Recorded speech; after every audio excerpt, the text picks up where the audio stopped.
All right, thanks everybody for coming to honor our friend Bill. Walt, excellent job. I think just looking at the faces here, Bill knew each of you personally. I was just going through the notebook that Nick sent me, and several of you are in this notebook. We won't publish all that's written in here, but there are some good stuff. Jimmy, you got a couple classes he set in here. It's pretty incredible to see these notes. Bill was an amazing guy, and my journey with him goes all the way back to my first times at FDIC, back like 97, 98, and then as I got on the boards when I really got to know him. And gosh, hit it off super well. And it was always tactics. It was always tactics. And at one point we were on the board, and it was me, Brent Hollander, Bill, and a couple others, and we looked around and we were like, there's only 4 of us that still run calls on this board. There's a lot of old bastards on this board. But that's the way boards go, right? You get on there, everybody's young and vibrant, and then the next thing you know, everybody's retired and going. Bill was still going at it. The amount of laughter that came from a session with Bill was just unbelievable. The last time I was with him was actually Nick and I were in Orlando at, I can't remember, I guess it was the Fire Chiefs Conference. We were there, so we were going out to dinner. Our fire engineering training team was taking the Miami Chiefs out. And I said, Bill, why don't you go with us? Free steak. Oh man, I'm old, my back. I just usually go to the room and smoke a cigar outside. I said, free steak. I don't know. I'll let you know. Well, of course, I didn't hear from him. I come down to meet everybody, and he's standing at the bar holding court. Bill, going to eat steak. All right, I'm going.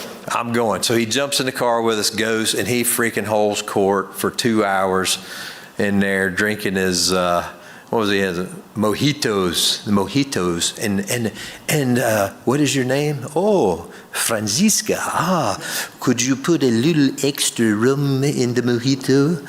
So that was him all night long with the waitresses, with the bartenders, with everybody. It was a phenomenal night.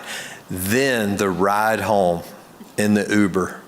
He gets in the front seat, and I've got Carlos. I don't know if Carlos is here from the fire chief in St. Augustine. It was Nick, me, and Carlos. And Bill starts a conversation with the Uber driver and proceeds to give him the history of the fire service, fire code, stairwells, sprinkler systems, and all. And thank God Carlos this is the first time he'd ever been around Bill for a long time. He's in awe, and he's younger than me, of course. So what is he doing? So he captures the whole thing. I hadn't had the courage to watch it yet, but we have it. It's going to be priceless when we get it. The other thing, and this is totally stupid, but this is what this is for, just to tell these kind of stories. Going back at least 17, 18 years ago at a board meeting, I was looking at his name, and I was like, I wonder what Gustin, I wonder what lineage that is. Is that, English, French, or whatever? So I self-proclaimed that it was French, and I don't know what it is. So I said, Bill, is it Gustin or is it Gustin? So I'm telling you, now this is stupid, but every single time I saw him, I would walk up behind him. If I was behind him, I'd grab him like under the rib cage, and I would go, ugh, Bill Gustin, my favorite French firefighter.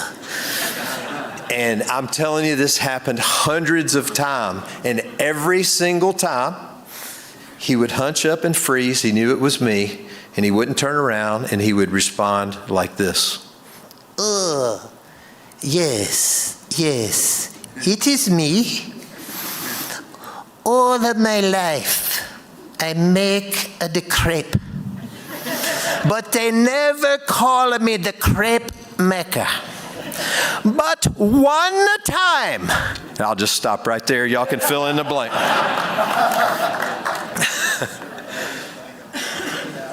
All right, I'm going to let everybody else get up here, but there's one quote in here that is 100% Bill Gustin. I can't tell who the instructor was or if he just came up with this. It's in a little being an officer leadership deal, and it's a quote. It says, "A charging bull doesn't care that you're a vegetarian." Classic Bill. Johnny, you want to come on up? Yep. Thanks, Chief. Yes, sir.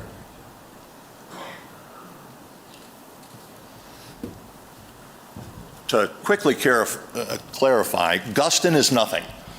My grandfather got it at Ellis Island. Half of his family was Croatian. So our name was actually Maciasiak. But, yeah. Common spelling. Exactly. So we got Gustin like a lot of other people at Ellis Island. So my name is Johnny Gustin. Probably have gathered, I might have some association with a religious community. I'm a deacon from the Diocese of Joliet in Illinois, and I'm retired deputy chief of Naperville, Illinois Police Department, where I think Naperville was Bill's first paid job.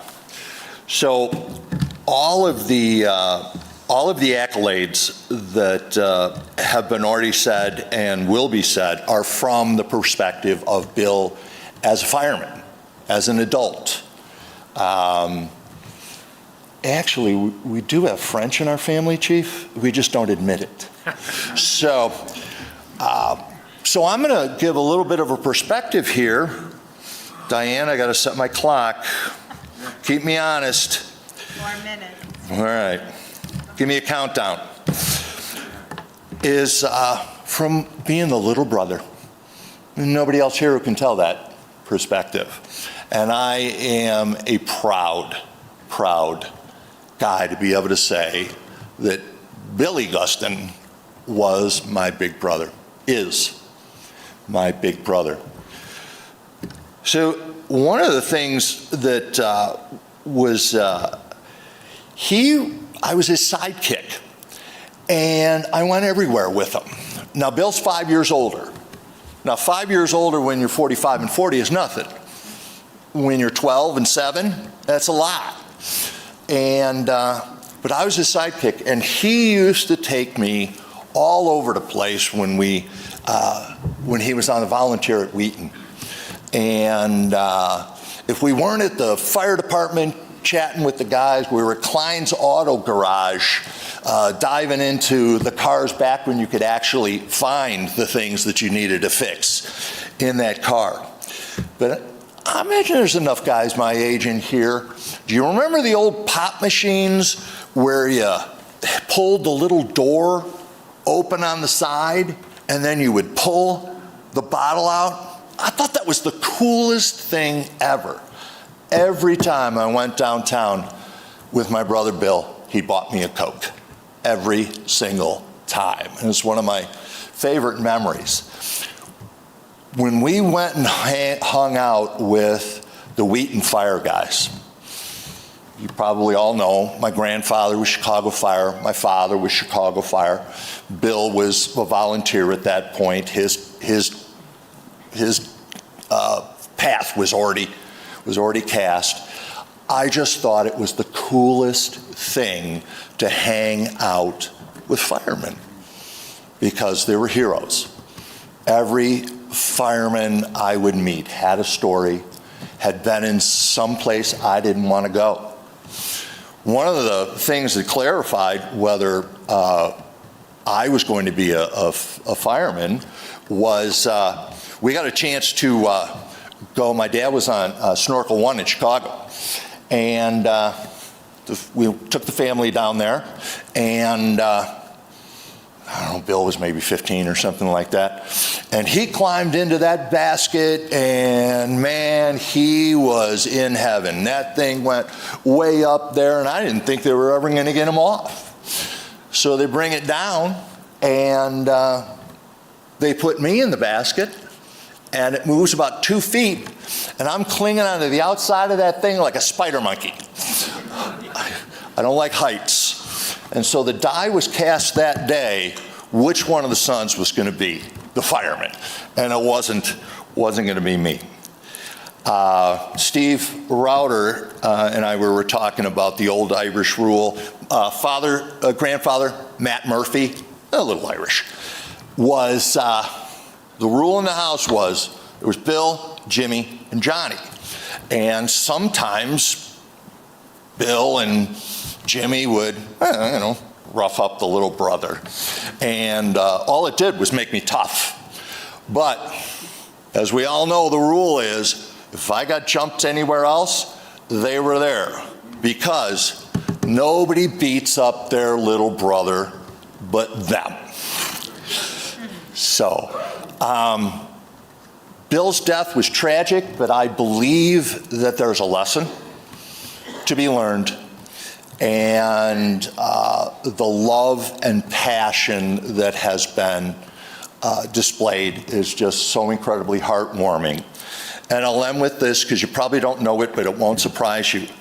Bill was actually voted friendliest of his graduating high school class. There you go.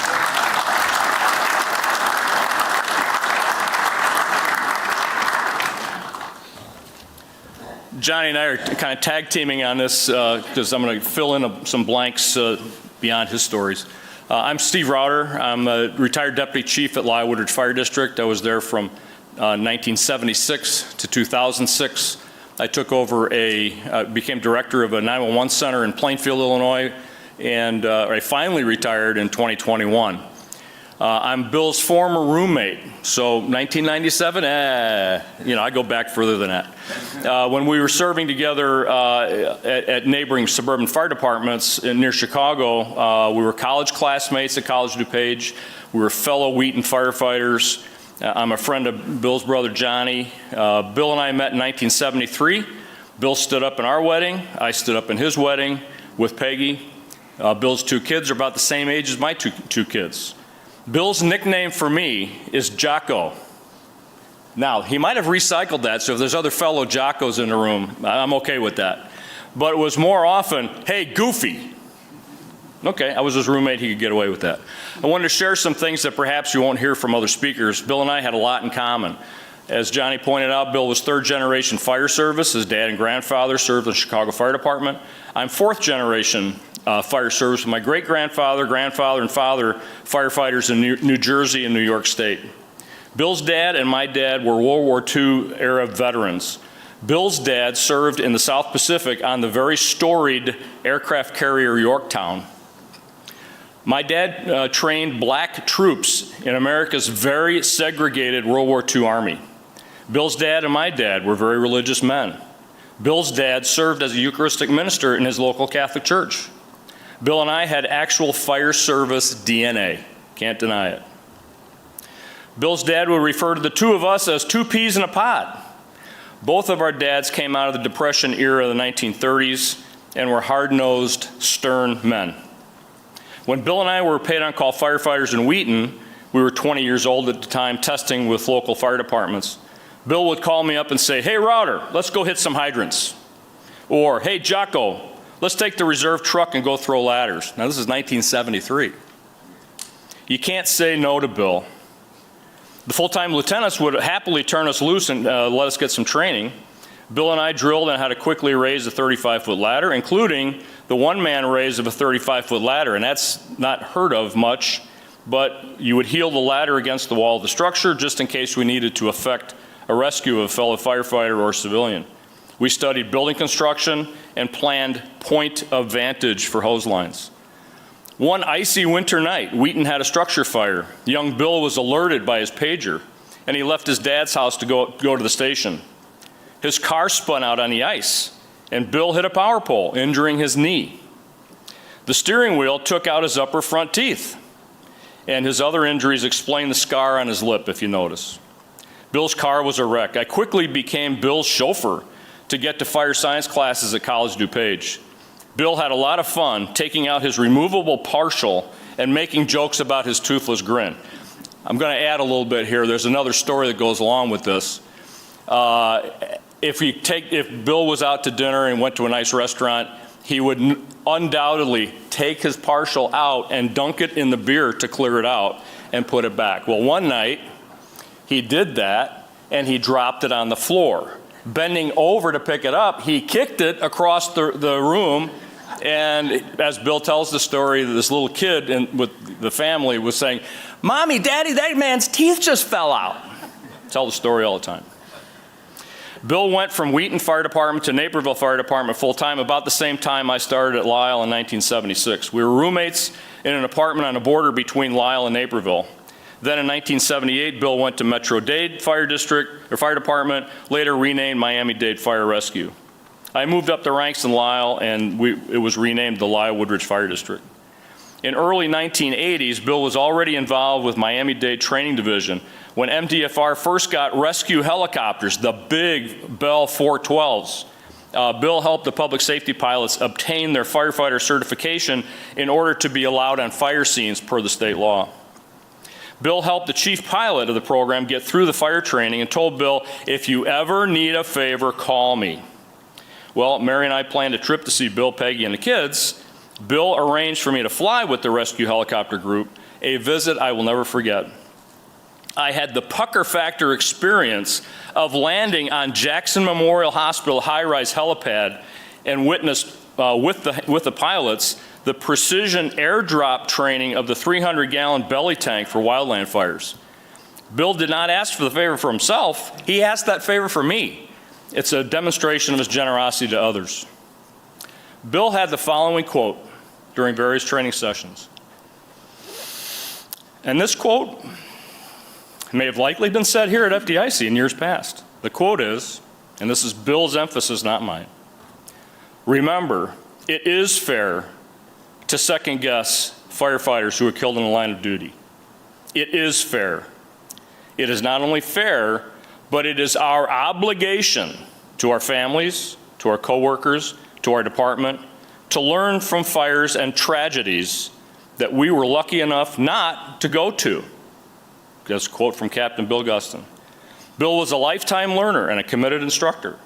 No one can question his dedication to his department, to his students, to his brothers and sisters in the fire service, and to our noble profession. But what else can we learn from Bill? Can Bill continue to teach us, even after his death? Using some of Bill's own words, this time with my emphasis. Remember, it is fair for us to wonder what led to the death of a first responder who died at his own hands. It is fair. It is not only fair, but now it is our obligation to our families, to our coworkers, to our agencies, to our profession, to learn from Bill's tragic death. We who remain must honestly look into ourselves, learn how to live with our demons, learn how to wrestle with the things that our eyes have seen, that our hands have felt, that our noses have smelled, and the things that broke our hearts in the line of duty, that often come rushing back unexpectedly. In this time of mourning and in the upcoming days of moving past the loss of our friend and colleague, let's rededicate ourselves to the profession, to our families, to our faith, and to each other, so that we may prevent this type of loss. Any instructor will take advantage of a teaching moment, and here's mine. Please reach out. Please check on your people. Please use 988. This is the new crisis hotline available to all of us, especially police, fire, EMS, and telecommunicators who are struggling. I have a special message from the Gustin family, a message that in part was displayed in Bill's son's speech in Miami on the 1st, and that is, leave enough gas in the tank for family. As Bill said many times, may God bless you, may God keep you safe, and may God bless our noble profession. May I add, God will bless you with peace that no one can completely understand, and this peace will control the way you think and feel. Please know that there are some things we will never understand while still on this earth. It is faith that transcends all understanding. May Bill rest in peace. May you, gathered here, who loved Bill, find peace. Saint Florian, the patron saint of firefighters, pray for us.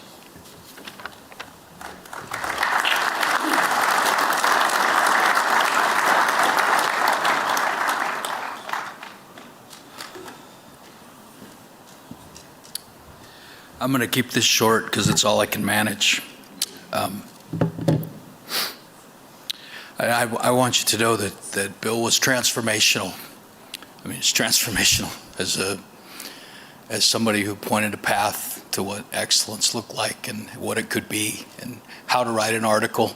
Even when you didn't know how to write an article, he taught me how to write an article, and I have everything that he ever wrote. He was kind at times. The first time he ever reprimanded me, which if you've been reprimanded by Bill Gustin and you're like me, you're just a guy, you know you've been reprimanded. We were talking about vertical ventilation, and he said, "Mike, I just want you to know that I think if you are out there doing vertical ventilation on lightweight constructed roofs, that is suicide." And I said, well, Bill, I understand why they left you on the engine. He didn't laugh. He didn't laugh. He was cool with me about things. He talked through things with me. You have never really, I don't know that you've ever really received the type of compliment or professional affirmation that comes when you write something for fire engineering and Bill Gustin calls you and tells you that he read it. He read it. And he said, "I just want you to know that little," and what it was doesn't matter, "that little thing you wrote, that was absolutely brilliant, and I wish every single firefighter in the nation would read that." And that was something that I'm sure that he did for every single person in this room in some way. But I'm telling you, I floated on that sucker for a month. Just that it came from him, that it came from him. And he was supportive of things that we were doing, Ann and I, and when we were doing the firefighter marriage stuff, and I can promise you lots of people are supportive now. Lots of people are doing it now. I can tell you when we started doing it, lots of people were less than supportive and critical and insulting. And Bill was, "This is phenomenal, this is great," and he was one of the single biggest cheerleaders of Ann and the work that she was trying to do. And it meant the world, the absolute world, especially coming from him, who I prayed about this more than I've actually prepared for it, so be gentle with me if I'm awkward and I screw it up. I can tell you in all authenticity, the one thing Bill would want me to say to every one of you would have nothing to do with a tactic or anything. He would want me to tell you from the bottom of his heart, I talked to him 3 days before this damn thing happened, he would want me to tell you, don't sacrifice your family for the fire service. That's the message he would give you today if he was here and if he could do it. When I spoke to him the last time on the phone, all we talked about was him writing the next chapter, and the next chapter was called Grandpa Bill. That's what we talked about. Now, I don't want this to end more, but so I'm gonna read something that I hope it's given me a lot of comfort. But I want to try something this may not work. I need to have the picture up on the screen for it to work, but I didn't have the ability to put the picture, so I'm going to try to act it out, and it's probably going to be awkward and disturbing, and I apologize. You need to stand right there because you're part of it. I took a picture at a fire conference that was the funniest picture of Bill I've ever seen, and I threatened to show it at his retirement party because he was mortified that I had this picture. So you over there, you're going to struggle to see it. This is David McGrail. So scooch back a little, sit down. This is David McGrail sitting at a back table at a conference. There's computers here. Bill's power cord is down under here, and he wants to get it. So what I want you to do is I want you to just go like this. So go ahead. I have a picture of Bill Gustin going down to get his power cord. And I told him at his retirement party I was going to show that picture, and he said, Mike, don't you do it. And I said, no, I'm going to show that picture. I'm going to say your brand new fire conference class is called Servicing the Fire Service. Let me read you one more thing, if I could, just if you could. I wish Bill's picture was up there now. If you can just envision your favorite picture of Bill right now. Let me see if I can do this. I want to read you this. This gives me a lot of comfort. I hope it does to you as well. When I'm thinking about Bill, I think of his face, and I think of that majestic, magical face, and that laugh, and that phone call where you call him, the phone, he picks up the phone, and what does he say? Gustin. And I say, Galliano. Think of his face, and instead of the sadness, think of this. Just think of stepping on shore and finding it's heaven.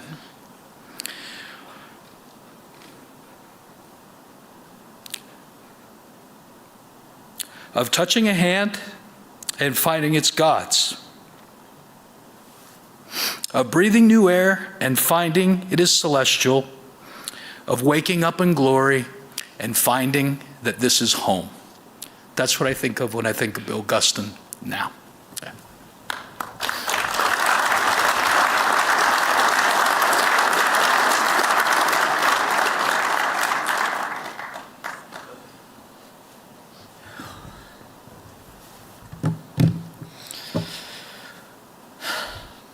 Bill was a mentor to so many of us here today and thousands of firefighters around the world. If it wasn't for Bill, I wouldn't be here in front of you. I wouldn't have written my first fire engineering article or have ever applied to speak here at FDIC. In 2009, Bill came and spoke at Cobb County Fire. While he was in town, we asked him to come over for dinner at our firehouse. Over dinner, we started discussing previous fires that we had gone to. We spoke about a fire that had changed my perspective on life as a fireman. He told me that I should write an article about that fire. I initially dismissed it, and a week later, he emailed me and asked if I had completed a rough draft yet. I hadn't even started. He helped me write that first article and encouraged me to apply to speak at FDIC regarding my article. Now, 14 years later, I'm still blessed with the opportunity to speak and attend FDIC every year. Bill not only made a huge impact on my life and direction of my career, but he also left a permanent mark on our department. The Gustin hose pool is still used in Cobb County today. On a sour note, he was asked to never come back to our department due to some of the colorful jokes in his presentation, which provided many laughs between us over the years. He would always say that he's an equal opportunity offender. He offends everyone. Bill believed in everyone that had a message and recognized their small nuances that so many have to share. He was a student of the fire service, continuously attending classes and taking notes. I want to challenge all of you here today to write that article and apply to speak here at FDIC if you haven't done so already. Every one of us has a message and has the fire inside of us to leave our families and come to places like this to share and learn from each other. I ask all of you to be like Bill, to never stop learning and never stop playing your part in making the fire service better than it was yesterday. His legacy will long be remembered. Thank you.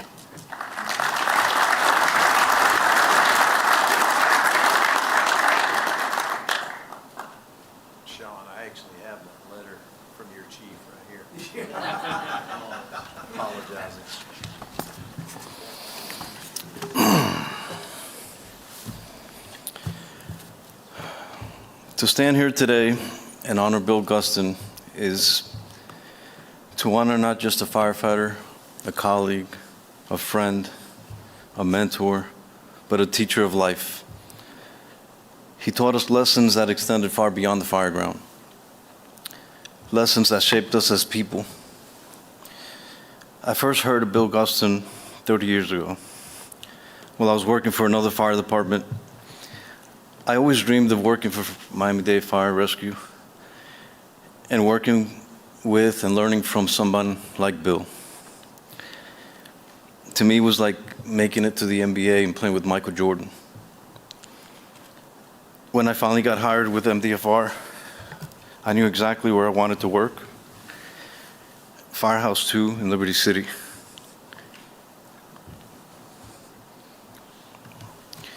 Working and training side by side with Bill Gustin. The years we spent training, discussing calls, talking shop around the dinner table, they weren't just training sessions, they were lessons in life. He saw me through one of the toughest times in my life. His advice, rooted from his own experiences, was a lifeline for me at the time. He'd say we were married to the apparatus, to the job itself. So he'd always greet me with, "Hyro gyro, how's married life?" It was about dedication. To treat what we love like a marriage, but to never sacrifice family. That was one of the many lessons. Another lesson was his unwavering love and respect. He made everyone feel seen and valued, like they were the center of his world when they spoke to him. Every person was worthy of his attention and his kindness. He saw the potential in everyone, even when they didn't see it themselves. He helped me write my first fire engineering article as well.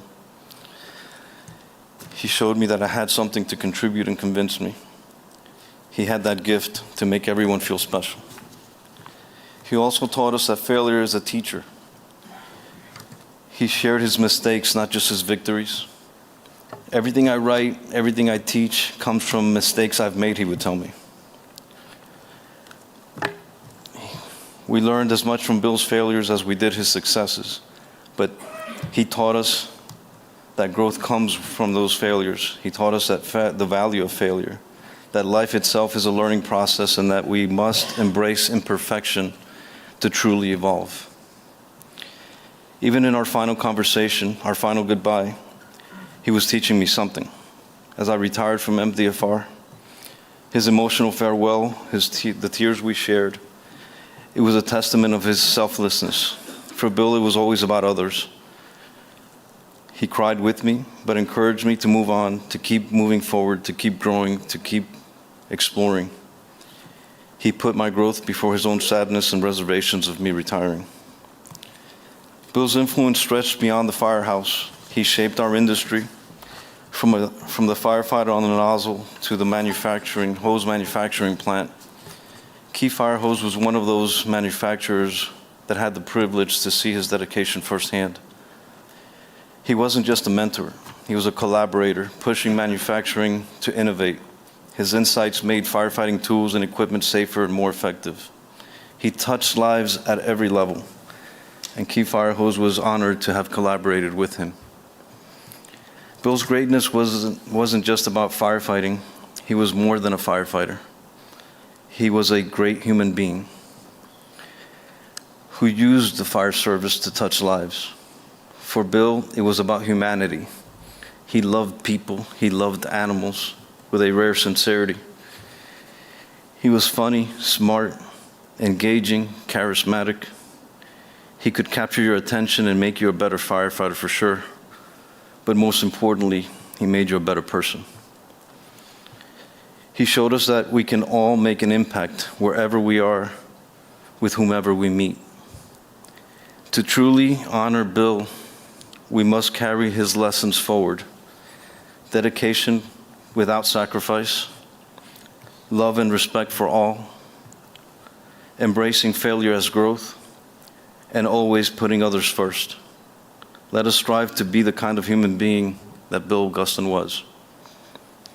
Rest in peace, my friend. Your legacy will live on in all of us.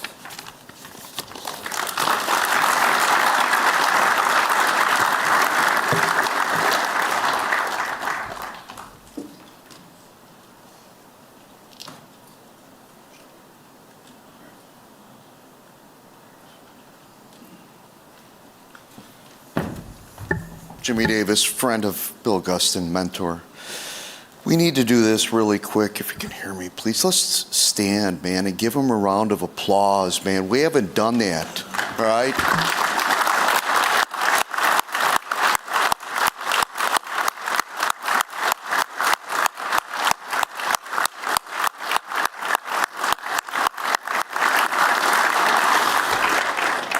known Captain Bill for many, many years, man. There is not anyone in this room that he has not affected or touched individually, inward, outward, indirectly, directly. Everyone in this room. Same holds true to me. You know what I find is that a late night discussion, Bill was my roommate for many years at FDIC. And during our 2 o'clock, 2:30 in the morning talks, he would say, you know what, Jimmy? Growing up in the Chicago firehouses was what had molded him to who he is and what he was today. Did you know that his father was one of his biggest idols? That's all he talked about was his dad in the Chicago Fire Department. And the guys that would take him under his wing, who would make him who he is today. I miss him. The gap in my heart is very deep. I don't have the time, or I won't have the opportunity to speak with him. But I do want you to know, Captain Bill, is that you had left a huge, lasting impression on me in everything that I do, and to open my eyes to see what is the reality of things. I wanted to leave and keep it short. I says, if I stay here for 4 minutes, I'm going to end up crying. I'm going to need a lot of Kleenex. But I do have one thing that I want to share. I knew Bill at an intimate level. One thing I find comfort when I have difficulties, in which I do want to say this, and there's a little Bible verse that I just keep reading. And for Captain Bill, I have called you by your name. You are mine. When you pass through the waters, I will be with you. And through the rivers, they shall not overflow. When you walk through the fire, you shall not be burned.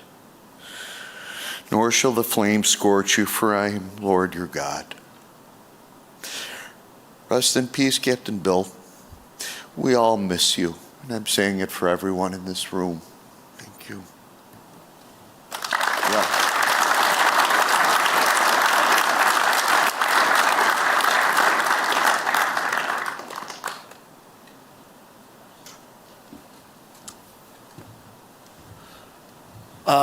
My name's Mike Dugan. I was Bill's partner in the Hump Day Hangouts, and I told Kurt I'd keep it together.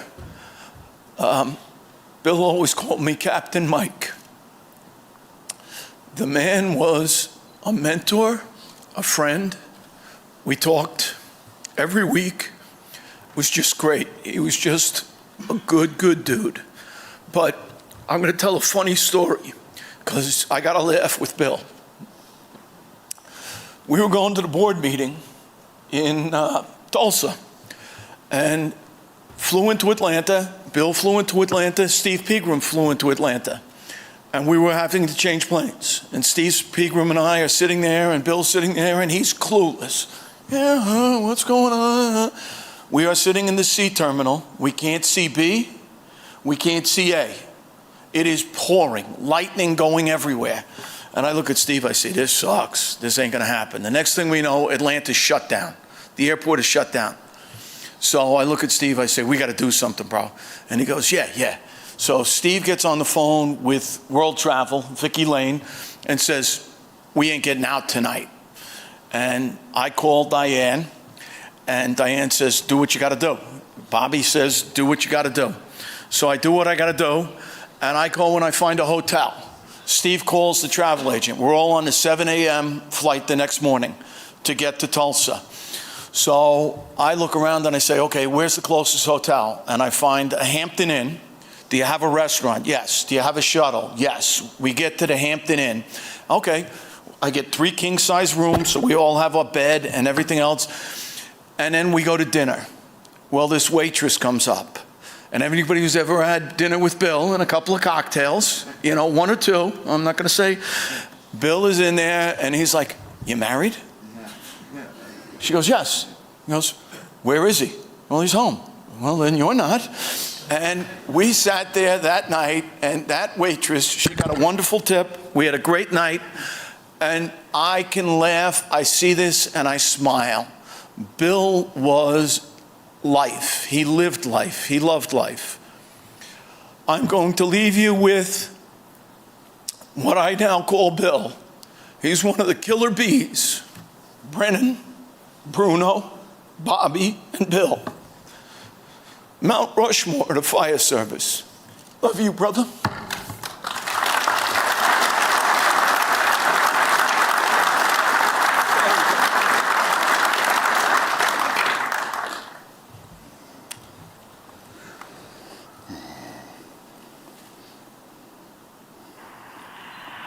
Hey, good afternoon, everybody.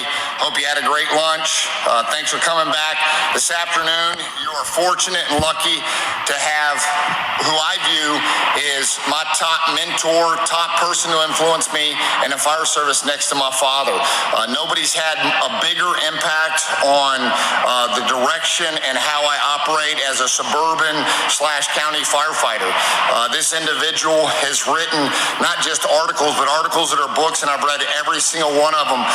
When I teach and I travel, I think every single time that I'm basically just regurgitating the great Captain Gustin. Started in the fire service in suburban Chicago in 1973, third generation firefighter, father and grandfather. I think of the story of him 30 years ago telling me, or maybe I read it in an article about wearing a helmet strap. To this day, I still wear my helmet strap, and I tell everybody in my battalion to wear their helmet strap based on Captain Gustin's father operating at a fire on a snorkel in the city of Chicago. His impact is just unbelievable. Nearly 50 years. Next year, he'll have been in the fire service 50 years, nearly 45 in Miami-Dade. One of the largest fire departments in the country. But to him, he does not tout that or look at that as making him special. What makes him special is he's a student of the fire service. Can be seen and found during every session at FDIC all the way till Friday. When people are kicking tires on Friday at FDIC, Captain Gustin's in a class with a yellow notepad somewhere near the front row taking notes. And he'll take a class from somebody that's 22, 23 years old. He's not too good or too big to always be learning. His impact is not even explainable. He's won so many awards, I couldn't even go down that path. But to me, it's not just his being a student of the fire service or the articles or his teachings. It's how much he loves the job. He loves his fellow brother and sister firefighters, and he loves the public. I've had the fortunate opportunity numerous times to go to Captain Gustin's firehouse, ride out with him. In fact, my wife likes to remind me frequently, the only time she's ever ridden a fire truck is when Captain Gustin kicked the guy off his fire truck so she could ride and go to a working job with fire out 3 or 4 windows in Liberty City. I think of Liberty City, I think about Aerial 2 to Quinn, kind of like the ladder truck here, ladder 12 behind me, and how Captain Gustin really relates to 90+% of the fire service. And what's cool about that is the fact that he's a vetted, nearly 50-year veteran of the fire service in a large county fire department, but he relates to what we all go to, anything from a trailer fire to a multiple dwelling, and he is, now just dives so deep into fixed fire protection systems, and we would not have HROC what it is today without his assistance and what he did. He's a foundational person that put the suburban fire tactics and standpipe buildings together. So I can't say enough about Captain G. I love him. My wife loves him. My kids know who he is. He's not just an instructor, a mentor. He's a friend, and thank God I've had him in my life. Most of my career I've been reading his articles. First time I got to sit in his class was in 1997 in Jacksonville, Florida, the Florida Fire Chiefs Convention. Only about a dozen of us in class, and it was Through the Lock. He's the first person in person taught me Through the Lock 25 years ago in Jacksonville, Florida. So let's give a warm welcome for the Captain Gustin, Captain G. Love you, Captain G. I hope you have a great day, and I know all of you will have a great afternoon, and good luck, and see you next time. Hey, good afternoon. Well, I promised Diane I wouldn't go over 4 minutes. That was 3 minutes and 30 seconds, so I got about 24 seconds left. That was recorded a few years ago. I was on duty at work, and I was asked to do the introduction. So when he came on to speak at the commander conference, I would be introducing him, and it was an honor. When that played, I had over a half a dozen people texting me that I had him over in a corner emotional, and I received a letter from him the following day about that. The last time I got to physically touch Captain Gustin was December 27th, as my wife and I always did. Anytime we were within an hour of Miami-Dade, we went to see him. As my wife's ridden 3 different times with him on Aerial 2. I've ridden a bunch of times, and I got to give him a hug, and he gave my wife a tour of the training headquarters.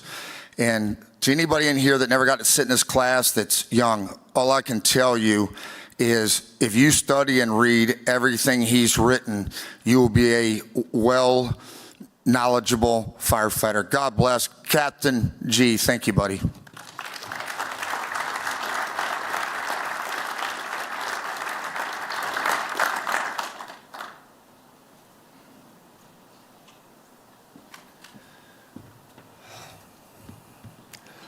I met Bill Gustin probably 13 to 15 years ago. I was invited to do a hands-on class for a town in the Central Valley of California.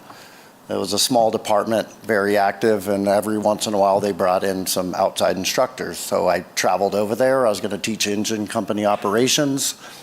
And when I pulled into the parking lot, I see Bill Gustin. I had never met him before.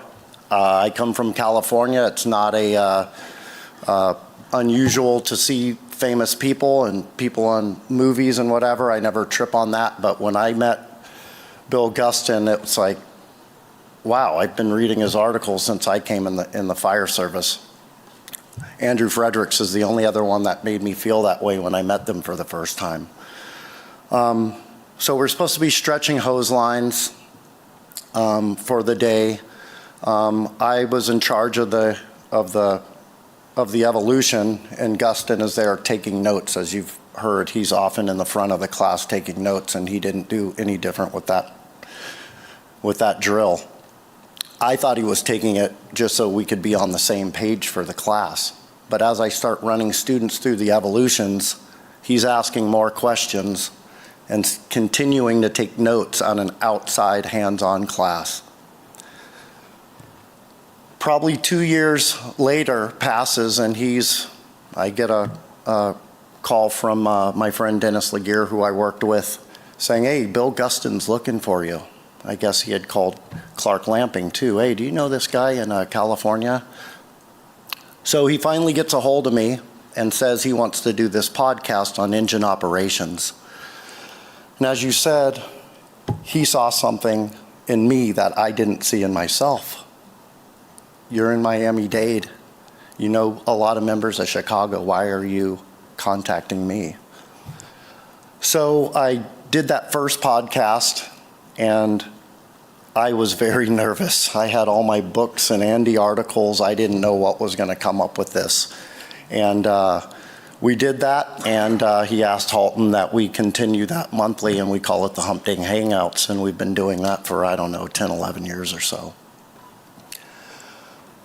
These relationships, and I think of an article called Little Drops of Water, 50 years later, which is probably the most important article I've read in the fire service, written by Andrew Fredericks. We're all little drops of water. That contact with Bill led me to meet a lot of other members, because he gave me an opportunity to do more in the fire service. Andy did the same. Kurt Isaacson sees something in me, and not very often do you come across people that really see something in you that you don't see in yourself. But Bill Gustin was really one of those people.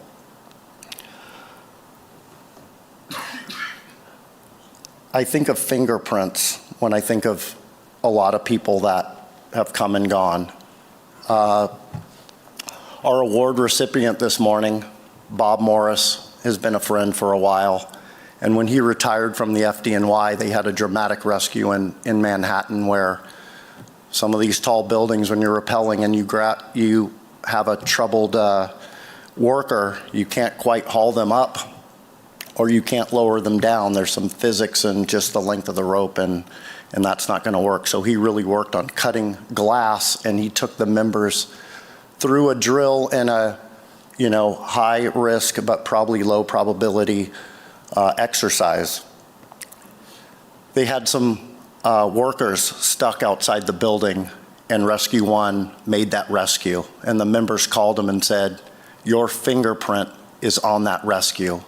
Even though he was gone from the company, those lessons taught were still there. And the lessons that Bill has been infecting the fire service with tirelessly for over 50 years with articles, with hands-on teaching, has been helping keep his fingerprint on the fire service to keep lessons alive. And he is going to be continuing to save lives through the lessons he taught, the connections that he made, and he is not gone from the fire service. He is just not here on earth. I want to say just a couple things, and I hope I could land this plane with an analogy. A friend of mine, Jason Sawtell, we worked together in Oakland, and he went off. He was had a lot of troubles and PTSD, and he does some public speaking. And he said that when we are in trouble in a fire building, we are taught to call the Mayday. And firefighters are sometimes hesitant to call that Mayday because they are risking maybe embarrassment or something. If you think you're in trouble in your personal life, call the Mayday. I'm going to miss Bill Gustin. He was a friend, a mentor, and I am glad that he helped me find something in myself and so many other people that we didn't see ourselves. The other thing that we have to do before we get to that Mayday is pull ceiling. We pull ceiling to check for fire extension. We use the stream to punch through that hanging ceiling into the plenum space to cool that fire down or find it before it gets us in trouble. And that could be counseling. Pull ceiling and call the Mayday. Thank you.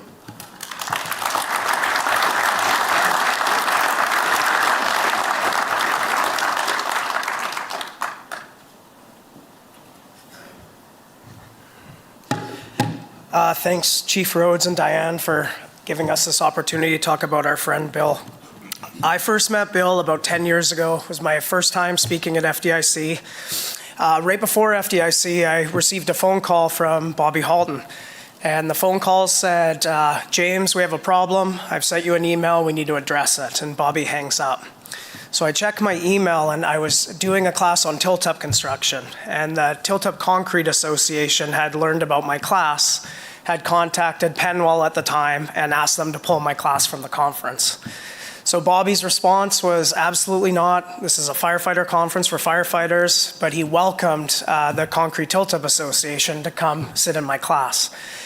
So my first year at FDIC teaching, I come in, I'm expecting these Tilt-Up Concrete Association people to be there, and before my class, in walks Bill Gustin, the professor Glenn Corbett, and just a bunch of the heavy hitters from FDIC and fire engineering. So Bill walks in, great big hug, sits down in the front row with his notepad like many people in this room experienced, and took notes. And unbeknownst to me, Bobby had arranged for a bunch of them to come just in case there was a ruckus. They could be there to back me up. And I made a really great friendship with Bill. One of the biggest supporters, gave me so many opportunities. Him and Captain Dugan bringing me on the hump day hangouts anytime there was something related to building construction.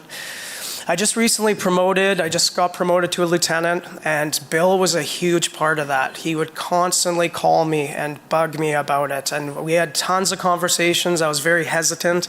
I didn't want to do it. And about a month ago, when I walked out of my assessment, I phoned my family that I'd passed, and then Bill was my next call. He always was the biggest supporter. For a number of years at FDIC, I know there's many in this room, we had our Construction Geeks dinner. It was one of my favorite things. The late Greg Havel would be there, and many of the people in the front row, and we would go out for a steak dinner and just nerd out about building construction. And every year that group grew, and it was always somebody new that Bill had brought in, and they were the highlights of FDIC. So we miss Bill so much. His impact on me and everybody here, I know, is was profound, and thank you for being here, and thanks for giving us the opportunity to talk about our friend. Well, he's greatly, greatly missed.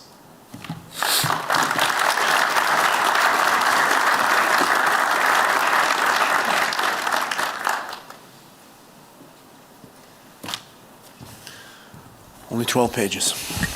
All right. Clark Lampton from Las Vegas. I first met Bill, I was in Cobb County for MAFC, and I can back up Sean Gray's story. When you're an instructor at MAFC now, since that day happened, you get a list, we call it the Bill Gustin list. This is what you're not allowed to say when you're teaching the state of Georgia. And they read this list to me, and I thought, oh my, someone actually said that? And I called Bill, did you actually say those things? He says, let me tell you about those people in Cobb County. And boom, repeated the whole list again. I thought, oh, wow, maybe he did say those things. So we're in uncharted territories here. Every single person in this room is in uncharted territory here. Bill Gustin attended his first FDIC in 1993, and he came to every single FDIC since then. 31 consecutive years at FDIC. This is our first FDIC without Bill Gustin being in it. And it feels different, doesn't it? There's only two types of people in the American Fire Service. There's those of us who are lucky enough to learn from Bill Gustin directly, and then there's the rest of us who learn from the people who learn from Bill Gustin. All right? And I am confident that the majority of the American Fire Service, in your curriculum, no matter who you are, no matter what department you work for, I am confident that there is some of Bill Gustin's curriculum in your agency right now. So that's how important he was. The Bill Gustin I knew was extremely generous, not only with money, but with time, with knowledge, compassion, and expertise. His one and only motivation was to make firefighters better. Bill was at the top of the teaching circuit, right? And you know what these guys make when you're on the top of the teaching circuit. Thousands and thousands of dollars a day plus expenses. I don't know if you knew this, but Bill never accepted money to teach. He would fly all over the country and the world and would never accept money. As payment, he would say, let me bring a cadre of guys with me. Let me bring my guys. And you would think, yeah, that was his payment. And you might think the list of cadres who would be honored, the top tier instructors in the American Fire Service who would be honored to teach alongside of Bill Gustin, you're wrong. The people he brought were a bunch of unknowns, people no one ever heard of, no one ever seen before. The entire training division, the Miami-Dade Fire Department, I remember in HROC one year, Nick shows up with 10, 12 of these young firemen that no one has ever seen of or heard before, and now they're pretty much running the Miami-Dade training division under Bill's guidance and leadership. All he wanted to do was make us better. He could identify, he had the ability to identify young starters that we just didn't know. We just don't know how to take it to the next level. We didn't know how to take the next step. Bill was the catalyst. He taught us, he trained us, he motivated us. We were excited about the job. He would encourage us to attend these conferences. He would encourage us to write articles for for fire engineering. He would encourage us to put in for FDIC. At this point, I'd like to share part of the speech that Bill's son and daughter put together for his memorial in Miami. This one hurts, I'll tell you that. To the fire service community here today, I offer you one final lesson from our Father. The lesson is simple, but vitally important. Take care of yourselves. I know the culture. I have lived close to it my entire life. You give your time, your energy, your strength, and sometimes pieces of your soul in this line of work in the name of saving lives. You are heroes, but heroes need rest too. You must leave some gas in the tank for yourself and life outside the fire service. I have never met or seen a firefighter unwilling to offer help, but I have seen many who struggle to accept it. Do not deny your brothers and sisters the opportunity to show up in the way you show up for others. Sometimes heroes need saving too. That last quote, do not deny your brothers and sisters the opportunity to show up for you in the way you show up for others. Heroes need saving too. Bill Gustin changed the way I fight fire. He changed the way I train, changed the way I lead my company. He's made me a better fireman, a better officer, a mentor, a role model, and a better father. Bill Gustin changed my life. So today, in honor of Bill Gustin, I'm going to offer everyone in this room a challenge, all right? Take personal interest in someone else's career, like Bill Gustin did. Can you identify an individual in your organization who is motivated and just doesn't know how to get to the next level? Maybe that individual doesn't have enough money to attend a conference. What would Bill Gustin do if he identified this person? I'll tell you what Bill Gustin would do. He would give him a book or a magazine. He would encourage him to read, write, and study. He would encourage him to submit articles. Bill Gustin would encourage him to attend a conference. And if the kid couldn't attend a conference, he couldn't afford to, Bill would share his room with him. Bill would pay for his conference pass. Bill would buy him a beer, and Bill would buy him dinner. That's how serious Bill Gustin was about improving the American Fire Service. In closing, I'd like to talk about indefinitely.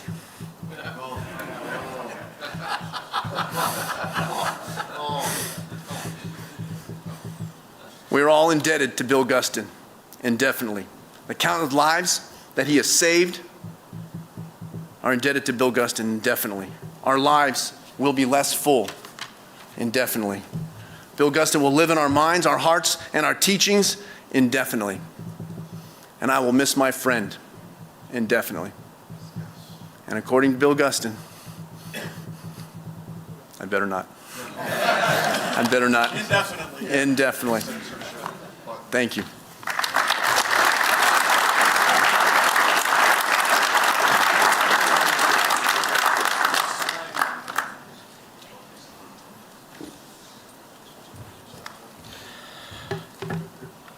Good evening.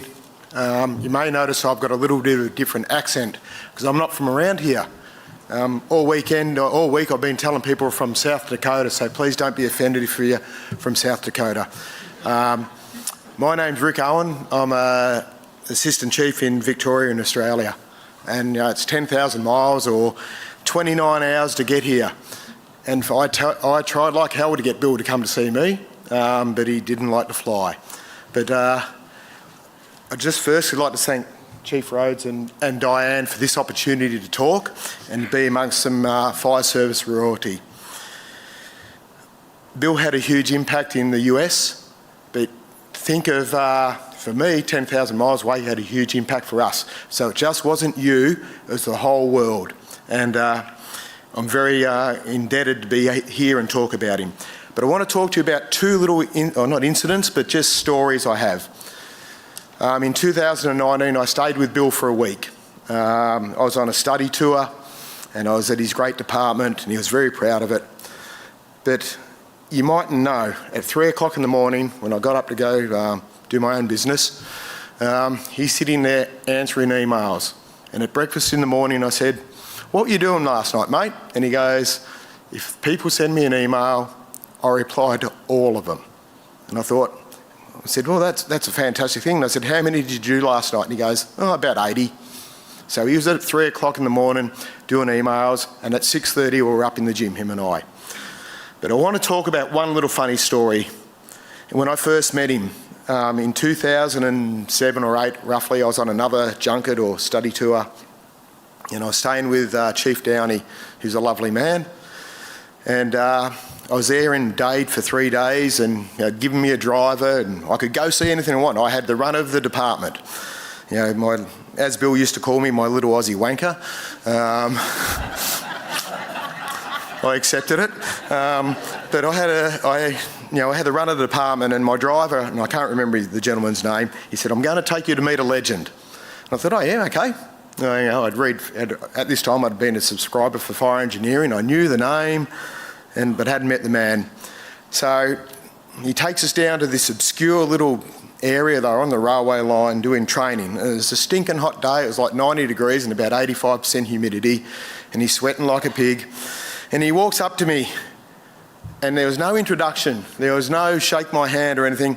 He pulled out a copy of Fire Engineering, and it had a photo of a firefighter, fully SCBA, everything on, and crouching below a window. He's got a charged line, and the fire is roaring, like it's stoked, it's going in, and in an Australian term, it's going.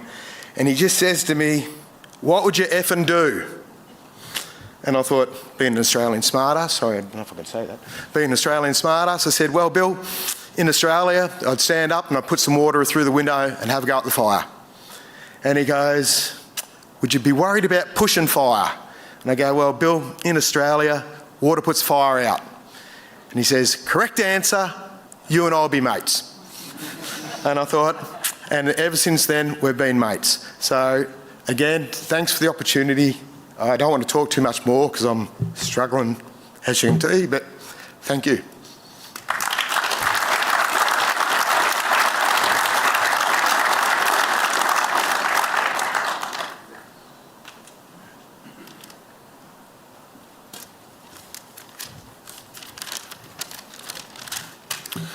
Well, good evening, everyone. My name is Nick Morgado, and I'm a division chief with Miami-Dade Fire Rescue, and I've had the opportunity to work with Bill for many, many years over my career, and actually had the opportunity to become close with his family, specifically his children, Bill Jr. and Renee. And before I continue, I actually wanted to share a story that was conveyed to me by Bill Jr. After the service when they left that Friday. So the week prior to the incident on the 16th when we lost Bill, he was actually teaching a class or a series of classes up in Tampa. I'm not quite sure which day he was going up, but he was going to take the Bright Line, which is a train from Miami up to Orlando, and then I guess Uber over. And Bill's not the most tech savvy, so he didn't realize timely that his train was canceled and he wasn't able to reschedule it, and he wasn't quite sure how he was going to get to Tampa because he had to be there by the morning. So in true Bill style, the one thing he did know how to do was order an Uber. He took an Uber from Miami to Tampa, which is roughly, depending on how you stop, 3.5 hours. And he got an Uber. It was a young lady who was having a hard time paying her rent. And it was a $500 Uber that was going to be able to cover it. And she was singing his praises, calling him her guardian angel had been sent to help her. He talked her the whole way up, and when he got to Bill Jr.'s house, he wanted to invite her to stay for dinner, but there wasn't enough food. So then he gave her more money to pay for food, an extra $200, so she can have food and make the trip back to Miami. So, anyways. So again, I had the opportunity to work with Bill over the course of my career as a probie on his truck, to a company officer working on Rescue 2 on C shift directly with him, as a training captain within our training division, and as the training division chief for the past several years, or as what he liked to call me, his big boss. I actually first met Bill, and some of you may have heard this already because I took some from the service back in Miami. But I first met Bill when I was 18, and I had come to Station 2 to have dinner with my father, who was Battalion 5 on the A shift. And as my father and I are making our way from the front office down the narrow hall to the day room, I hear his boisterous voice greeting my father. And as my dad steps aside, I see Bill Gustin and what I already perceived to be a larger-than-life figure. Bill, I would like for you to meet my son. He responds, sorry, my son Nick. Slippery Nick, nice to meet you. Welcome to Firehouse 2. Flash forward 4 years later, I'm now on the job, and I'm on my second rotation as a probationary firefighter on Rescue 2B, and it's C shift morning, and there he is, Bill Gustin. As I go to introduce myself, thinking that he would not remember me, he responds, Slippery Nick, good to see you again. How was your shift? We spoke for a little while, we had a good conversation, he ends the conversation, and as he's walking away, he asked the question, do you know why I call you Slippery Nick? I go, no, Captain, because you're Slippery Nick with the foot-long. I can assure you it's not a foot long, but that was it. I had my nickname. With Bill, everybody had a nickname, perhaps a song. Perhaps your nickname was also a song. Mine was both, and you know the lyrics, so we'll leave it at that. Several years later, flash forward, I'm now lieutenant on the job, and the bid on Rescue 2C is now open, and I want to bid it. And in what used to be customary in our department, I felt obligated to call ahead and speak to the station captain, which was Captain Bill, to get his blessing to bid the spot.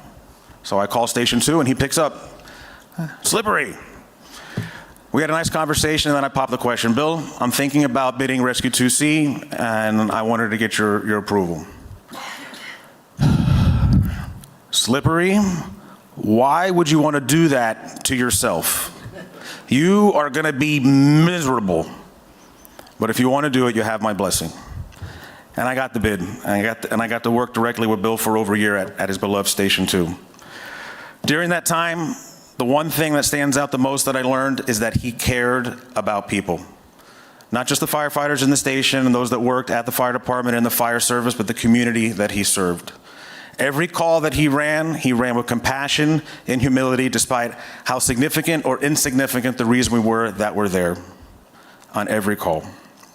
Every day was a training day, whether we were doing his favorite shower drill, training at the ruins, or at the Metro rail station across the street, or perhaps we were learning something new when they were building Gustin, well, we called them Gustin Towers, but a new high-rise in Liberty City, learning anything and everything about standpipes from the beginning all the way to the end, where he would write articles, where he would participate in hangouts and share the information any way possible. We're not going to talk about hygiene.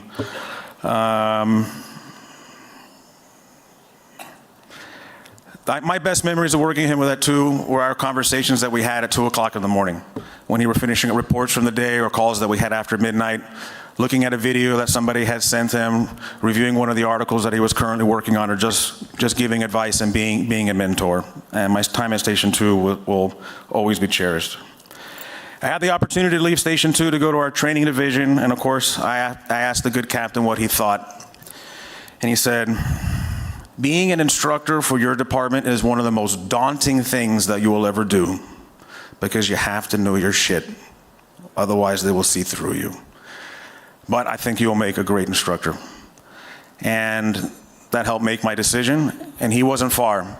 He was my mentor for the next several years. I was new in the training division as an instructor. He would sit in my classes, take notes, give feedback, review content, PowerPoints, training articles, training zones and any information, giving me the best, just the right amount of advice to get me where I needed to go without doing it for me.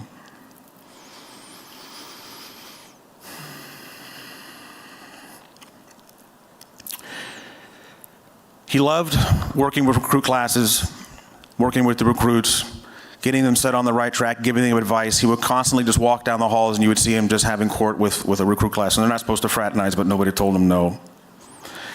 He loved officer development and interacting with our newest fire officers. Our officer development program he was very proud of and boasted about it often. But more importantly, he wanted to see them succeed.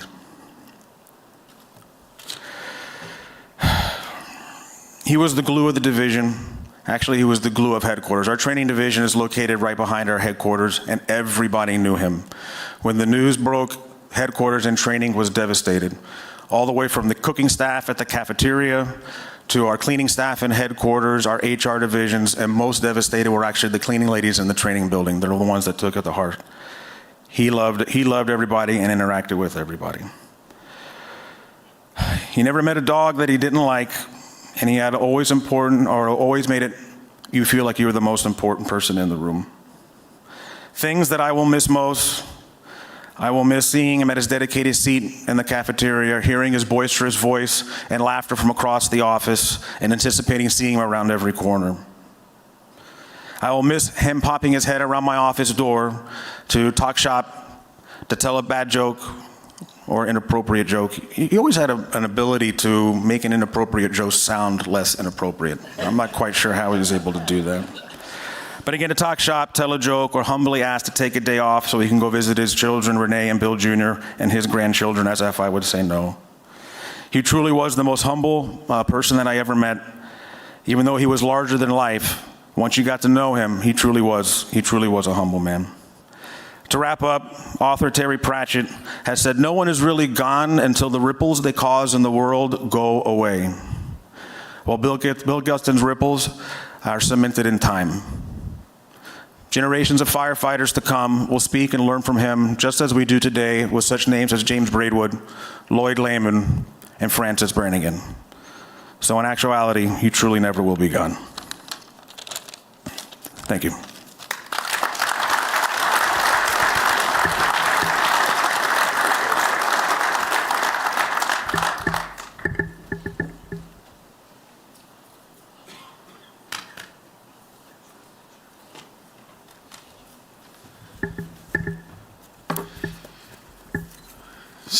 So many great things being said about our good friend Bill Gustin. For those and so many people in this room that knew him so well, we often referred to the fact that Bill had no filter. And you never had to guess what was coming out of Bill's mouth, and you were never, well, actually you were surprised sometimes it was coming out of Bill's mouth, but Bill was absolutely incredible that way. And Bill had this way, he called me Ricky. You know, he grew up in Chicago, you know, there's always a Y on, right, Steve? So he's like, Ricky. And he would, you know, that whole thing where he would sit on a chair kind of sideways and point his finger, and I'm like, I'm waiting to learn from something from the great Bill Gustin, and he would point to me and go, Ricky, growing up in Chicago, did your grandma call it gravy or sauce? I'm like, gravy. And then he went on for a half hour over why and what the difference was, and I'm expecting to hear something about standpipes and things like that. And then we were in Marco Island for one of our other advisory board meetings, and he goes, Ricky. I go, yeah, Billy. He goes, would you ever think of putting ketchup on a hot dog? I said, no, Bill, I'm from Chicago. You don't do that. And he went on this long thing about why there's no ketchup on hot dog. Anyway, that being said, two very disappointing conversations with Bill, because I thought I was going to get something about the fire service. But most of our great times were at advisory board meetings and here, and usually in the bar. And when we say Bill didn't have a filter, now Diane encouraged us to maybe share some funny Bill Gustin stories. So the first one, so we're in this Italian restaurant. Diane has us at, and a waitress walks by, and I can't say that one. All right, so the other one. So Bill, we were at P.F. Chang's, and the waitress walked. I can't talk about that one either. Now this is a great one though. This is awesome. This one, I can't say that one either. So anyway, as tough as Bill was, all right, and I'll just say it out loud here, the badass that Bill Gustin was, all right, the toughness and all that, and some of you already talked about, there was a very tender side to Bill. And some of us, Jesus, here I go. Some of us got to see this. So Diane and two editors ago, Bill Manning set up these fire engineering weekends. And we were in Fort Worth, and then we were in, a bunch of us, just outside Chicago, near O'Hare. Northbrook, there we go, Glennie. And you remember, we're there, and we're all doing our breakouts, and it's time for Bill to do his breakout. And he gets started, and 3 firefighters jump up and interrupt him, which I was like worried about. And there were 3 firefighters from Wheaton. And they had his front piece from his helmet. Yeah. And they presented to Bill, and he lost it. And he couldn't even get his class started. It was something I've never seen with him before. Well, no, I actually have. Vicki Lane, where's Mike? Anytime Vicki Lane from World Travel would walk in, he went weak in the knees, okay? He really did. He adored Vicki. Vicki was a class act. She's a wonderful person, took care of us for years, but he did. But the whole learning process behind Bill, and we did a show dedicated to him right after we lost Bill, our Hump Day Hangout, with John Salka, Scott Thompson, and Curtis Burt. And one of the stories I told, because people always talked about how Bill was always learning, he was always learning, he was always teaching. And a bunch of us were at the TEACS Leadership Symposium, John, in Frisco, Texas. And we had all done our breakouts, and there was another young instructor up there, and you guys know where I'm going with this. He's up there doing his shtick, and I'm sitting in row 2, and John's sitting here, and Billy's sitting here. And this young firefighter behind me taps me on his shoulder, he goes, look at that, look at that. I go, what? He goes, Captain Gustin, I just sat through his class, and he's sitting there with a notepad, taking notes and talking. I go, and now for me, I'm like, and? He goes, I've never seen that before. I said, well, that's why Bill Gustin's great. Because Bill was always learning. He was always pushing. He was always pushing the rest of us to be better than what we were doing. The Wheaton thing with the front piece is incredible. A friend of mine who was actually one of my honorary fire chiefs, after 9/11, he was promoting a movie, and he came to Dallas, and all the media's there and everybody else, and they asked him a question. They said, John, you grew up across the river from the towers in Inglewood, and you were there right away, and you were running around helping New York City firefighters call their loved ones and tell them they're okay, and how did it make you feel? And what did you think? He says, well, during times of tragedy, during times of heartbreak, you can choose one of two things. You can choose sorrow or you can choose support. And he goes, you know what? There was enough sorrow in the world, so I chose the support.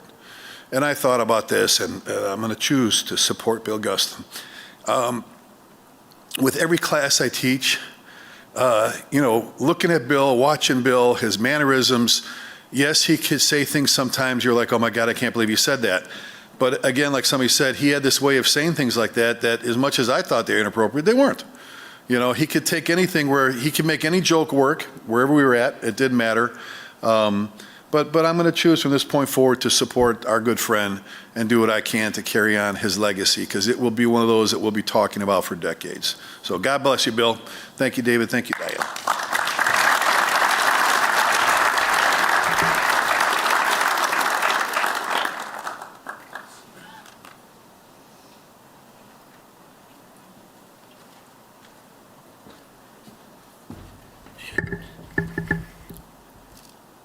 Hey, everybody. I knew Bill for almost 25 years. I've been teaching for almost that long. He had to move a little lower, right? Where's the box? He was in the first class that I ever taught here. I really didn't know him. I had heard of him, but I didn't know he was him.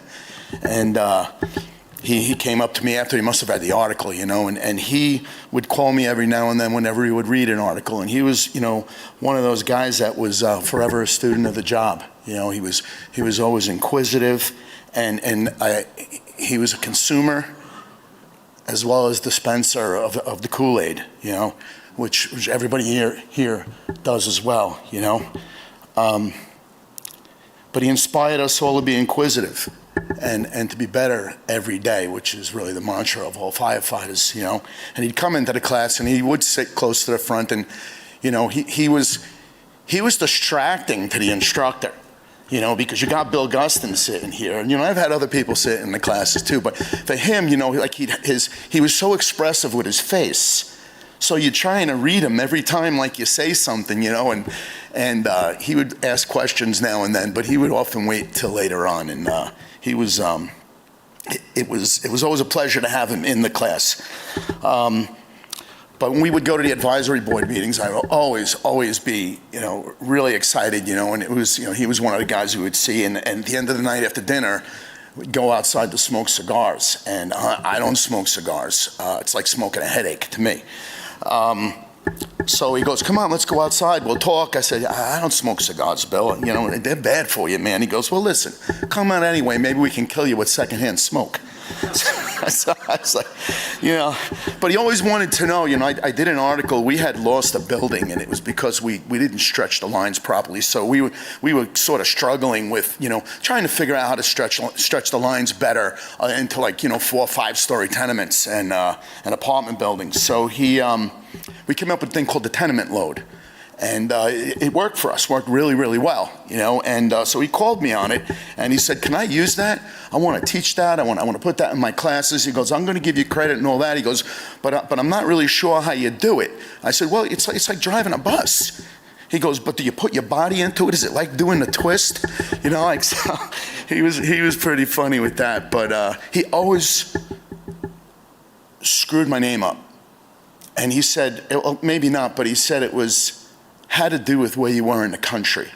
So he said, you know, we come here, he goes, you're a VO. He goes, but I can't wait to get you down in Florida, because then it's a VO, and you have to listen to it the way I do. So every time I saw him, he would look at himself, he would look and say, well, where are we now?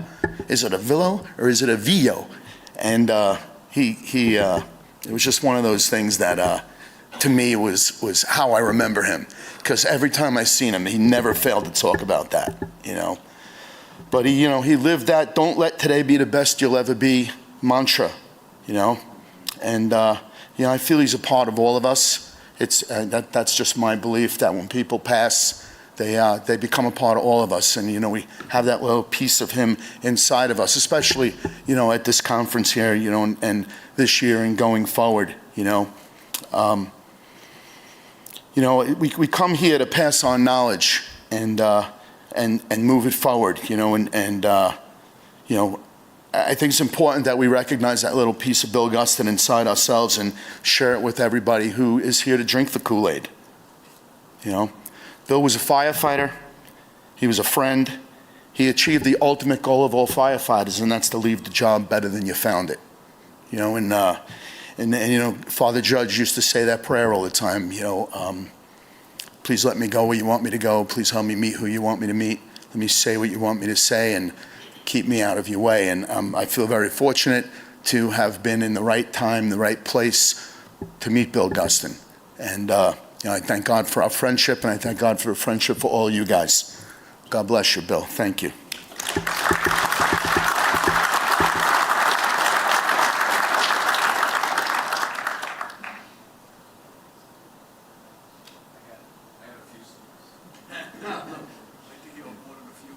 I know.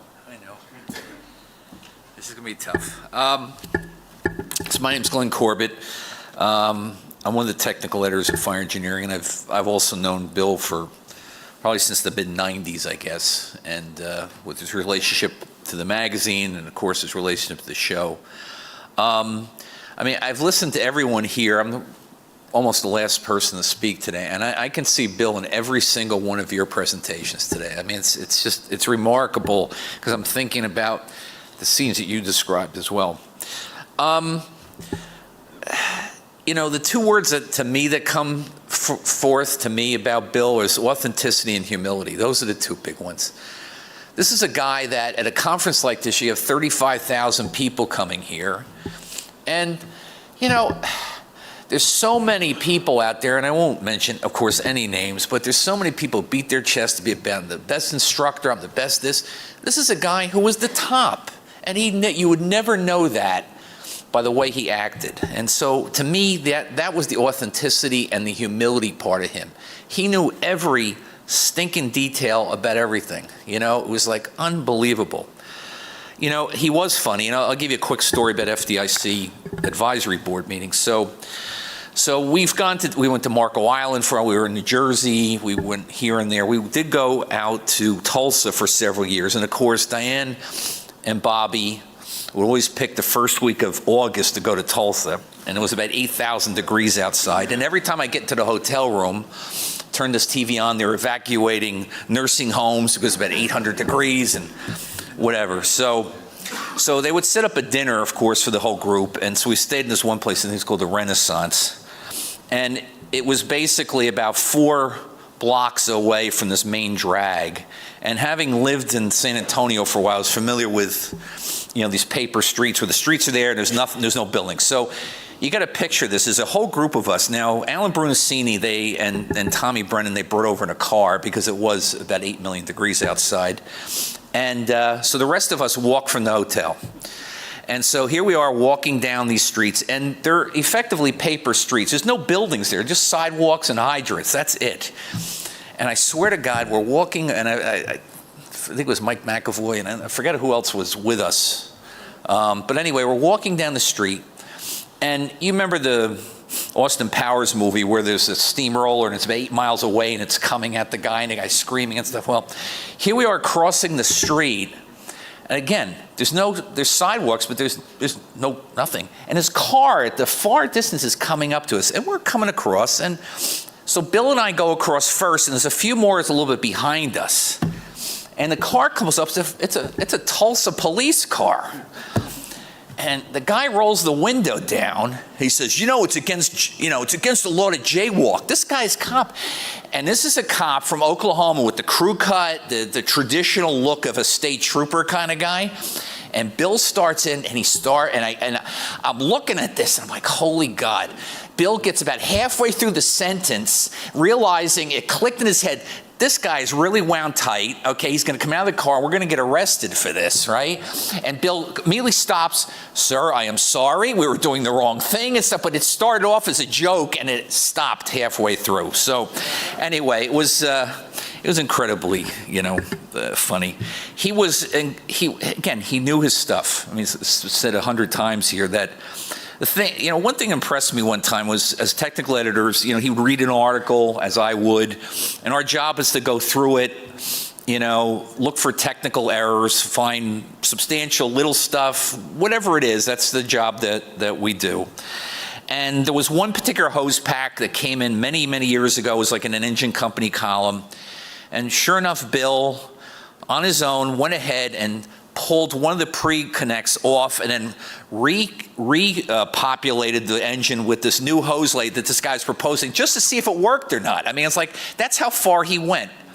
And again, I knew him from a little bit different perspective because he was one of the construction geeks. He would be the man of honor who would run these dinners where we'd all get together and talk about this infinite level of detail about stuff. And particularly, you know, I think one of the things he really liked more recently, he really got in, of course, to the sprinkler industry. And he really wanted to know as much about that stuff as possible. So, you know, I talk, we discuss it, you know, what makes sense, does this make sense, whatever. But he was, like I said, he really wanted to know everything. And I, of course, as we all did, we'd call him up. I go, Bill, we got this article on Blitz attacks. And I go, Chicago Blitz, right? This is where it was invented, right? So he gives me the whole story because I'm making sure that it's exactly historically correct about what this person is writing. I had this unusual situation with him. I had a student, I'm a professor, I teach at John Jay College in New York City. That's my W-2. This is my 1099 over here. So anyway, we had a student, unbelievably, that's in Bill's company, and he wants to get on the FDNY, and Bill and I are working with this guy. I don't know who he was or whatever happened to him, but Bill was exactly as you talked about. He was trying to put this kid on the right path because he was screwing his life up by basically trying to change departments midstream, okay? And he's talking to me because he's in my program at John Jay. And so I'm trying to how bizarre is that? He's called me from Miami, and this is a student that's in New York City, basically, trying to get in. So he and I convinced this guy, finish out what you're doing in Miami first, or get settled there and see if that's what you want to do. And again, I don't remember whose name was or whatever happened to him, but it's just the odd stuff that happens. You know, one of the funny things about him also was, you know, I would joke with him all about this all the time. You know, there was a whole issue of him with EMS, right? And so, you know, I go, Bill, okay, all right, so shot in the chest, 120/80, okay? Head's taken off, 120/80. That's what on the report, okay? 120/80, okay? So I always thought that was the best thing ever. You know, for me, again, he was a mentor to all of us. He was a friend to all of us, a dear friend. And I hope I can get through this. You know, in my mind, I could see him, you know, going on, and he would have been the absolute perfect director, not of a fire academy, but a research academy. A guy who was dedicated to details, where we wanted to know stuff. I mean, he and I had dozens of things that we don't know about because the research is not being done, okay? We're worried about nozzle angles, worried about a lot of stuff, but there's a lot of stuff that we're not looking at. He was that guy. And I think if he had the opportunity to create this academy of research where we pick an issue. Okay, I don't understand this. I don't understand this. Let's go ahead and do it. He would be the absolute perfect person to do that. So in closing, you know, I know everyone is thinking the same thing here. This was a guy that we're going to miss forever, but it'll be in our hearts. And thank you.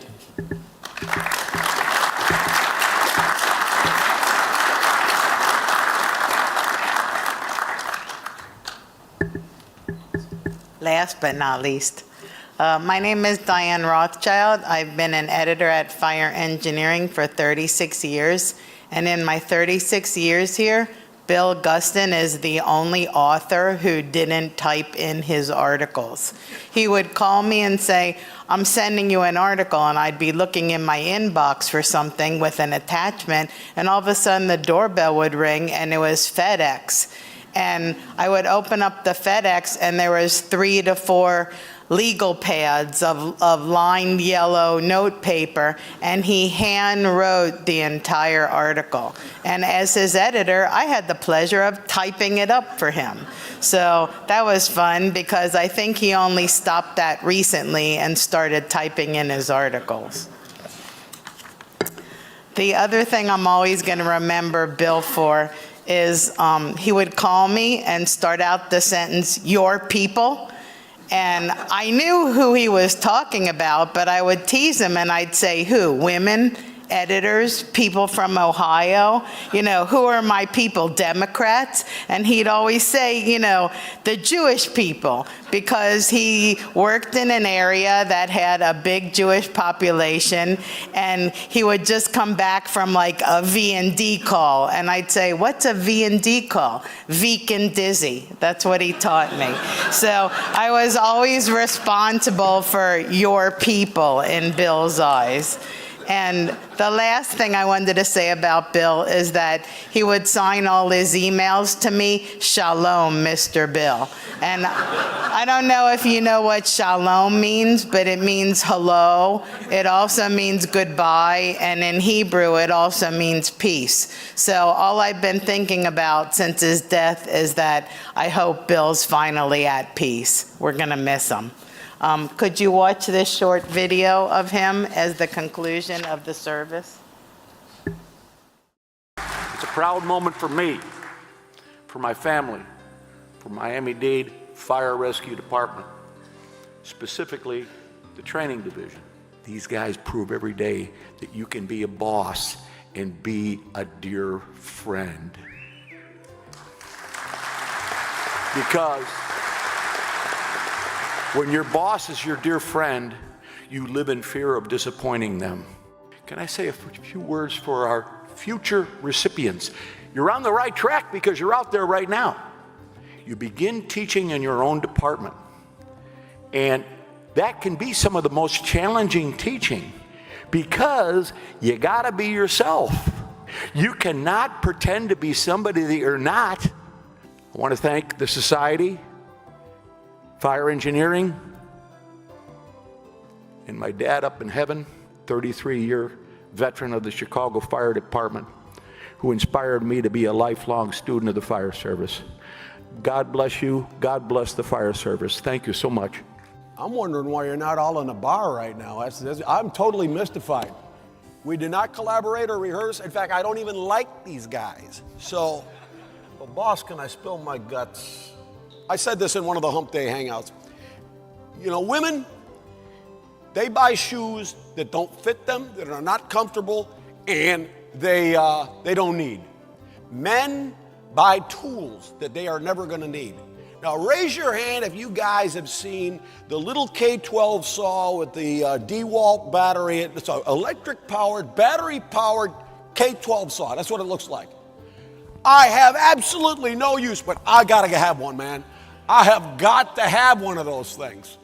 I'll tell you what's eating at me.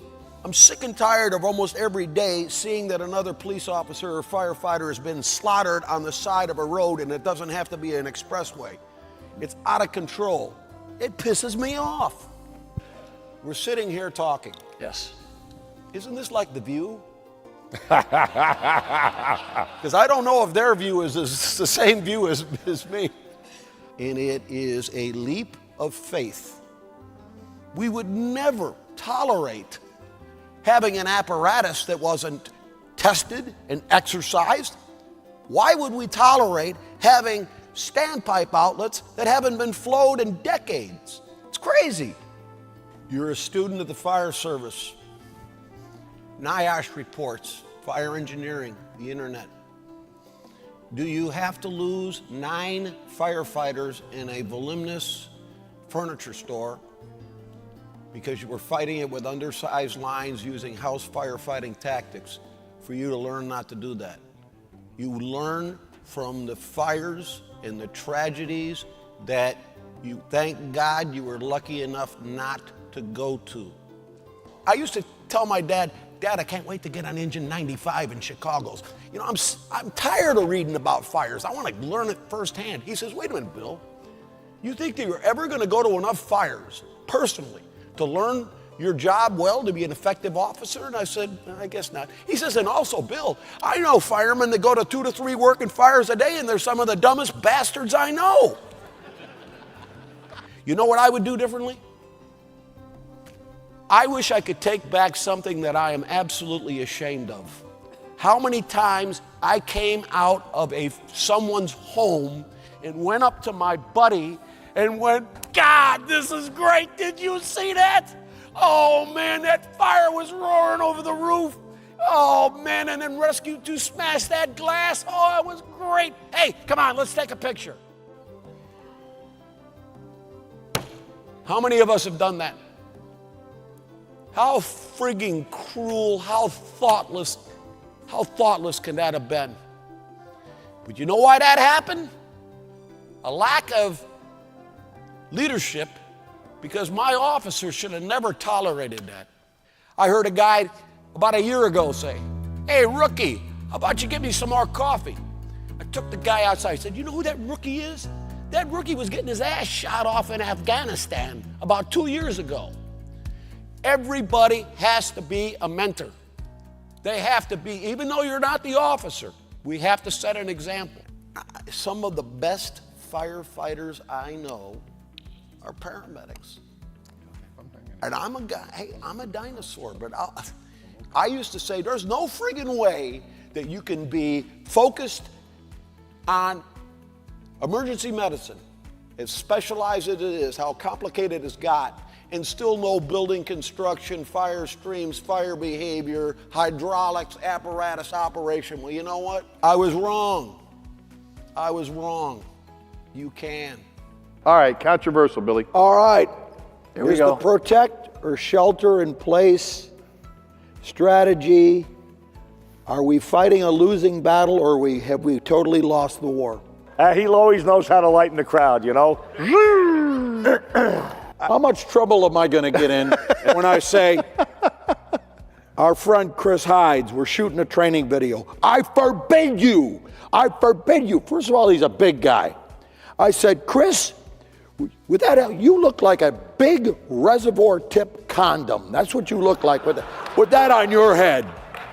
That fire chief doesn't work for you. That fire chief works for the mayor or the city manager. Correct. He doesn't work for you. Your best interests are not in his best interest. Right. His best interest is covering his ass and sucking up to the mayor or the city manager. The two guys from New Jersey. You what? Let me know. Hey, by the way, you ever notice? Hey, I owe you money. I'm going to send a couple guys from Connecticut. No, it's always. Why is it always got to be Jersey? Captain Gustin. Be a career-long student of the fire service. Don't be overbearing, but by leading by example, and that has nothing to do with rank. Be an evangelist, for lack of a better term, for the fire service. That your head and your heart is in this job, and I know that everybody in this room right now, we all have that characteristic. I feel your pain. This will be the last thing, and this is from the heart. I'm looking at a plate right here, and it says, in memory of Alan Brunacini, and for me to be able to have the honor to be able to sit here at his place means the world to me, and I thank you and I thank God for the opportunity. Well, thank you very much. This is quite an honor. I want to thank, of course, my family, my son, my daughter, my dad, 33 years on the Chicago Fire Department. What an inspiration, a student of the fire service, and then the people like this guy here from my beloved Miami-Dade Fire Department, my family. I have, at this point in my career, hundreds of sons and dozens of daughters. I love my department because they are my family. I want to thank FDIC, Fire Engineering. Yes, and I've written quite a few articles in the magazine over the years. I'll never forget the sense of pride and thrill and exuberance that I feel when I see my name in fire engineering that has been published for well over 100 years. To all of you, thank you very much. And may God bless us and keep us all safe in our most noble of professions.